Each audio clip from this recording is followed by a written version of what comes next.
cricket, and at close of play on the second day of the first test in Nagpur, India are 136 for 1 in reply to England's first innings total of 393. England's batsmen resisted stoutly this morning, but won't have been cheered by the news that their injured captain, Michael Vaughan, is out for the whole series. Joe Wilson reports. In Nagpur in March, you have to learn to live with the heat or be crushed by it. The signs are that England are starting to enjoy the conditions here. Paul Collingwood produced his best test match innings to date as England transformed their fortunes. For company, he had only tail-enders. But then tail-enders are not supposed to bat as well as Steve Harmison can. When he fell, the score was up beyond 300, but there was more to come. Collingwood went on the attack, pummeling the Indian bowling. His test career has been stop and start, often a popular but unsung squad member, so his century was a moment of personal triumph and collective pleasure. It was a great relief for everybody as well in the dressing room and the management, because I've been waiting for that for a long time. When England went out to bowl, the success was almost immediate. Brenda Sehwag smashing the ball straight to Kevin Peterson. But that's where the wicket stopped as India regained their composure. Jaffer and Captain Dravid bringing them back into the match with a century stand.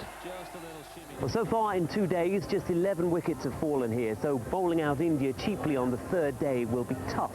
But as Paul Collingwood has proved in cricket, patience is often rewarded. Joe Wilson, BBC News in Nagpur. England's bowlers, here's Joe Wilson.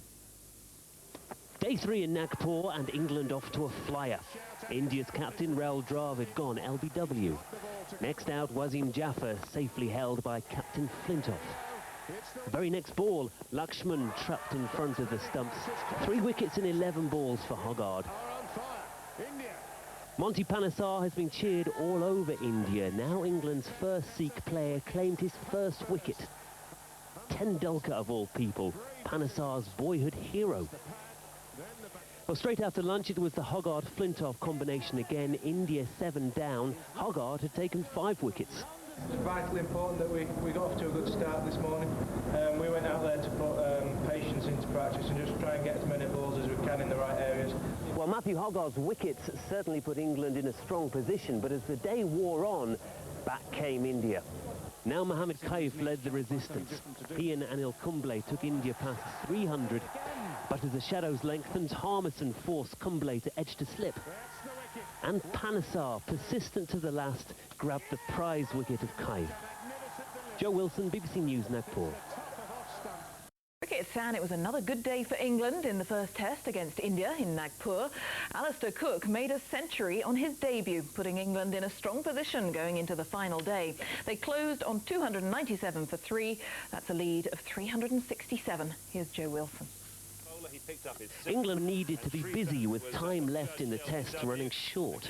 Hoggard obliged, ending the Indian innings in his first over.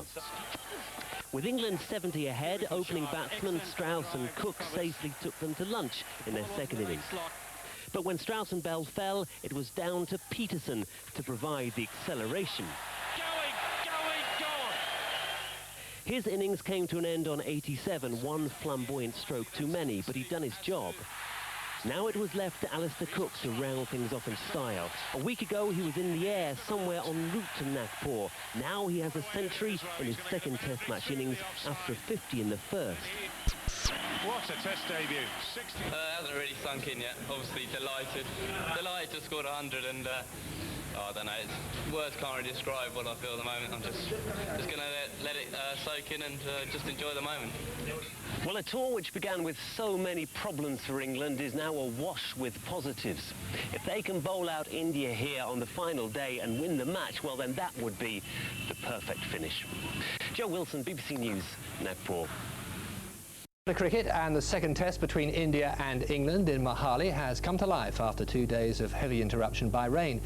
England captain Andrew Flintoff top scored with 70 to haul the tourists to a respectable 300 all out, and he later produced a delivery that dismissed Indian star batsman Sachin Tendulkar for just 4. India will resume the fourth day on 149 for 4.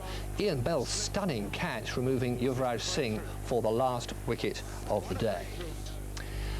Upper hand going into the final day of the second test against England in Mohali. Indian captain Rahul Dravid made 95 out of their first innings total of 338.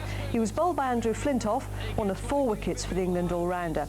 But leg spinner Anil Kumble struck 3 quick blows towards the end of the day to leave England in a perilous position. They're 112 for 5, just 74 runs ahead. And England have lost the second test against India. They were skittled out for only 181 in their second innings, leaving India an easy target. Here's Sally Nugent. England had been hoping to hang on for a draw. Before long, they were desperately trying to save face. Geraint Jones was the first of 3 quick wickets for India and their gifted young debutant, Munaf Patel. Matthew Hoggard bowled for just 4 with a toe-crushing ball. Andrew Flintoff was inspirational as stand-in captain, taking his 20th Test 50. But Flintoff's determination to pile on the runs was his undoing. England came out to field with India needing just 144 to win. They lost Wasim Jaffer with the score on 39, but that set up Rahul Dravid and Virender Sehwag. They added 105 to guide India home. Now England must look forward to the third and final test. This side does scrap. We fight hard and there's a lot of character. And every quality we have is going to have to come to the party next week in Bombay. The best England could hope for there is to square the series. Sally Nugent, BBC News. Now to cricket, and England have made a good start to the third test against India in Mumbai. Opening batsman Andrew Strauss scored 128, his first century of the tour. And the decision of Indian captain Rahul Dravid to put England in backfired further as Owe Shah made a half-century on his debut before retiring with cramps in his hands. England were 272 for 3 at the close. They need to win the match, of course, to draw the series. England's cricketers had a mixed second day in the third and final test against India in Mumbai. Owe Shah came back from injury overnight to score 88 on his test debut, but England lost their last 6 wickets for just 74 runs and were all out for 400. Matthew Hoggard took 2 wickets to help reduce India to 89 for 3 at the close. In a strong position after day 3 of the third and final test against India in Mumbai, James Anderson took 4 wickets as they bowled India out for 279, and by the close England had progressed to 31 for 2 in their second innings, giving them an overall lead of 152. Cricket now, and England are in a strong position after day 3 of the third and final test against India in Mumbai. After bowling out India for 279, England ended the day with a lead of 152. Here's Andy Swiss.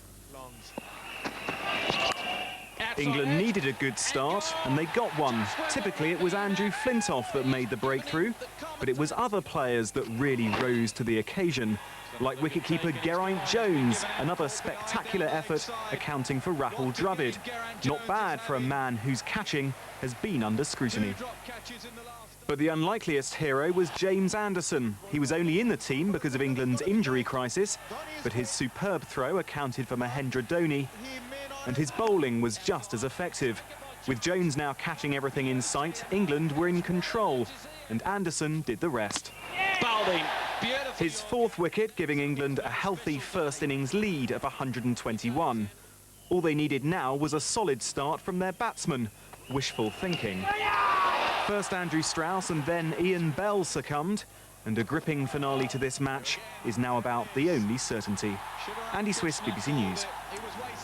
Now, and England have set India a big target of 313 runs to win the third test in Mumbai.